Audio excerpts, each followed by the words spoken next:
আজকে আমি বরের সাথেই বেরিয়েছি বরের জন্য সারপ্রাইজ প্ল্যান করতে। বর কিন্তু হরগঞ্জ বাজারের বাইরে দাঁড়িয়ে আছে আর আমি এখানে ধনেপাতার জায়গায় দেখো গোলাপের ঝোড়া নিয়ে যাচ্ছি। তো যাই হোক, কাগজে করে বেশ ভালো প্যাক করে দিয়েছিল, যার জন্য কিন্তু এটা বোঝা যাচ্ছিল না ধনেপাতা না গোলাপের একটা ব্যাকার আছে। যাই হোক, তারপরে দেখো এখানে ছেলের পেস্ট্রি বলে বার্থডে কেক নিয়ে নিয়েছি। জানি বরমশাই সবই বুঝতে পারছে, বাট ও আমার সারপ্রাইজটা নষ্ট করতে দেয়নি। কী করবো বলো তো, ছোটো বাচ্চা নিয়ে কোথায় কোথায় যেতাম, তাই জন্য ওম যখন টিউশন পড়ছিল এইগুলো আমি টুকিটাকি বরের সাথে বেরিয়ে কেনাকাটা করছিলাম। ছেলের জন্য পেস্ট্রি বলে আর বার্থডে কেক নিয়ে নিয়েছি। ছেলের জন্য নিনি তা কিন্তু না, ওর জন্য মিনি বার্গার নিয়েছিলাম। তো দেখো কত সুন্দর করে এটা রেডি করে দিয়েছে, আমাদের এটা খুব পছন্দ হয়েছে, ভীষণ ভালো লাগছে, ভীষণ মিষ্টি দেখতে লাগছে, তাই না? তো আমার তো বেশ ভালো লেগেছে, আশা করছি বর্মশাইয়েরও ভালো লাগবে। তো যাই হোক চলো, তারপর কী ডেকোরেশন করলাম দেখো। এই যে এই কেকটা নিয়েছি মিয়ামোর থেকে।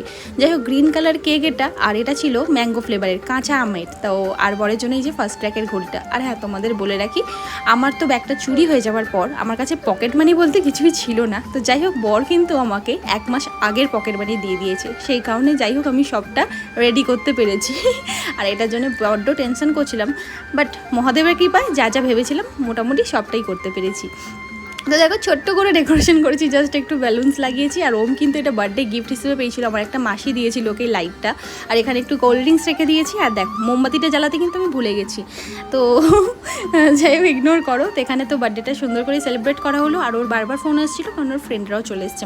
কী করবো বলো তো, বরে তো সব জায়গাতেই বন্ধু, আর ওকে সব জায়গাটাই মেনটেন করতে হয়। যাই হোক, তারা হুড়ো করে আমাদের সাথে সেলিব্রেশন করে এখনও বেরিয়ে যাবে। আর ওকে বললাম একটুখানি গিফটটা ওপেন করো, একটু পরো অন্তত হাতে। বাট ওই যে ফোন এসে গেছে, দেখতেই পাচ্ছ, হুড়ি করতে শুরু করেছে। আর ওম তো ঘুম দিয়ে জাস্ট উঠেছে বলে ওর মুডটা মানে সেই রকম মেজাজে নেই, মানে ফুরফুরে মেজাজে নেই।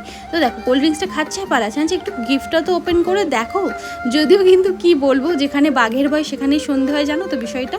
আমার পার্সেলটা কিন্তু এসেছিলো যখন আমি বাড়িতে ছিলাম আর বর্মশাইও বাড়িতে ছিল।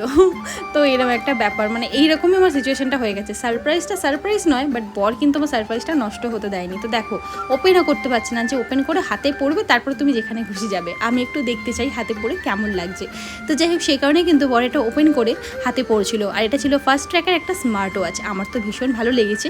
আর এটা কিন্তু বেল্ট দেওয়া না, এটা চেন সিস্টেমের মধ্যে ব্ল্যাক কালারের। তোমাদের কার কার ব্ল্যাক পছন্দ একটু কমেন্টস করে জানিও তো। আমার তো ব্ল্যাক অ্যান্ড ব্লু ভীষণ ফেভারিট।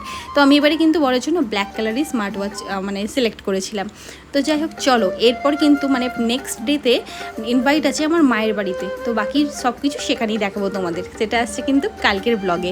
তো দেখো গিফট আমার কেমন লাগলো তোমরাও গিফট করবে, সেই জন্য আবার এই যে ফ্লাওয়ার ভ্যাসটা মানে আর কি রেডি করে নিয়ে এসেছিলাম, যেটা ফ্লাওয়ার বাকেটটা, সেটাই ওর হাতে দিয়ে দিলাম। বললাম নে এটা তুই পাপাকে গিফট করে দে। আর তারপরে চলে গেছিলো বন্ধুদের সাথে সেলিব্রেশন করতে আমাদের এই সামনে মাঠটায়। তো ফোনটা দিয়ে দিয়েছিলাম যে ফোনটা নিয়ে যাও, একটুখানি রেকর্ড করে নিয়ে এসো, আমিও দেখবো যে কী করছো তোমরা। তো যাই হোক, এখানে সুন্দর করে সেলিব্রেশন করা হচ্ছিল, সেটার ভিডিও ক্লিপ একটা ছোট্ট করে আমি তোমাদের সঙ্গে শেয়ার করলাম। বাকি ভিডিও